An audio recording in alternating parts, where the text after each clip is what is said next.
যাদের শরীরে দুইটি দাগ আছে ওই শরীর কখনো জাহান্নামে যাবে না, তার জন্য জান্নাত ওয়াজিব হয়ে যাবে। এমনকি এই দাগ দুইটি যদি আপনার শরীরে থাকে জাহান্নামের আগুন আপনাকে গ্রহণ করবে না। সহিহ তিরমিজির 1669 নম্বর হাদিসে বলা হয়েছে, যাদের শরীরে এই দুইটি দাগ থাকবে তাদের জন্য জাহান্নাম হারাম হয়ে যাবে। আবু হুরায়রা রাদিয়াল্লাহু তাআলা আনহু থেকে বলেছেন, রাসূলুল্লাহ সাল্লাল্লাহু আলাইহি ওয়াসাল্লাম বলেন, দুনিয়াতে যাদের শরীরে এই দুইটি চিহ্ন অথবা দুইটি দাগ ফুটে উঠবে, হাসরের দিন সে দাগ তার জন্য আল্লাহর দরবারে সুপারিশ করবে। সুবহানাল্লাহ। প্রিয় দর্শক, আপনাদের কারো শরীরে এই দুইটি দাগ আছে কিনা অবশ্যই জেনে যাবেন এবং ভিডিওটি শেয়ার করে দিবেন আপনার অন্যান্য মুসলিম ভাই বোনদেরকে দেখার জন্য। হয়তো আপনার একটি শেয়ারে সত্যতা মানুষের কাছে পৌঁছে যাবে। ইসলাম মানেই শান্তি, ইসলাম মানেই মুক্তি। এই দুইটি চিহ্নের জন্য হয়তো আপনি হাসরে পার পেয়ে যেতে পারেন। প্রিয় ভাই ও বোনেরা, আমার শেষ নবীর উম্মত হয়ে যদি আপনি নিজেকে ভাগ্যবান মনে করেন অবশ্যই আলহামদুলিল্লাহ কমেন্ট করবেন। মুসলিম হিসাবে জন্ম নিয়ে সত্যি আমরা অনেকটা ভাগ্যবান, আলহামদুলিল্লাহ।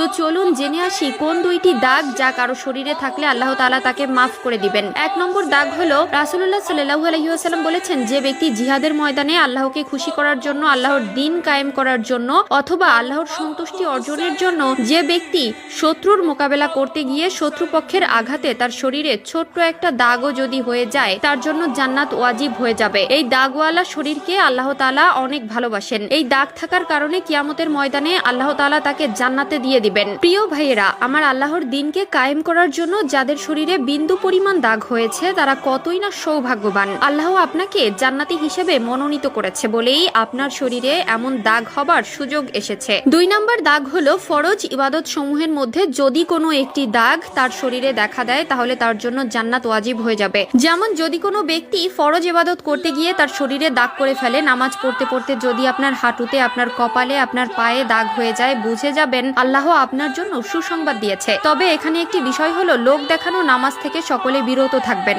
আপনার নামাজ তো কবুল হবেই না, বরং আপনি পাপের ভাগীদার হবেন। মনে রাখতে হবে, নামাজ পড়তে হবে একমাত্র আল্লাহ তাআলার সন্তুষ্টির জন্য এবং পরকালে আল্লাহর জাহান্নামের শাস্তি থেকে বাঁচার জন্য। নামাজ না পড়লে মানুষ কি বলবে, অনেক বয়স হয়েছে মানুষ খারাপ বলবে, নামাজ পড়লে সকলে ভালো বলবে, এই ধরনের চিন্তা ভাবনা নিয়ে কখনোই আল্লাহর ইবাদত করবেন না। কেউ যখন হেঁটে নামাজ আদায়ের জন্য মসজিদে যায় তখন তার জন্য সওয়াব লেখা হয়, তার মর্যাদা বৃদ্ধি করা হয় এবং তার গুনাহ মাফ করে দেওয়া হয়। এ প্রসঙ্গে রাসূলুল্লাহ সাল্লাল্লাহু আলাইহি ওয়াসাল্লাম বলেছেন, যে ব্যক্তি বাড়ি থেকে পবিত্র হয়ে কোনো ফরজ নামাজ আদায় করার জন্য হেঁটে আল্লাহর ঘরে মসজিদে যায়, তার প্রতিটি কদমের বিনিময়ে একটি করে গুনাহ মাফ হয় এবং প্রতিটি কদমের জন্য একটি করে উচ্চ মর্যাদা লাভ হয়। কেবল মসজিদে যাওয়ার পথেই না, বরং আসার পথেও সমপরিমাণ নেকির ওয়াদা রয়েছে। নামাজ এমন এক আলো যার মাধ্যমে আমরা জীবনের অন্ধকারের পথ খুঁজে পাই, এমনকি এটি আমাদের অন্ধকার কবরকেও আলোকিত করে। আল্লাহ আমাদের সবাইকে সঠিক বুঝ দান করুক, আমিন।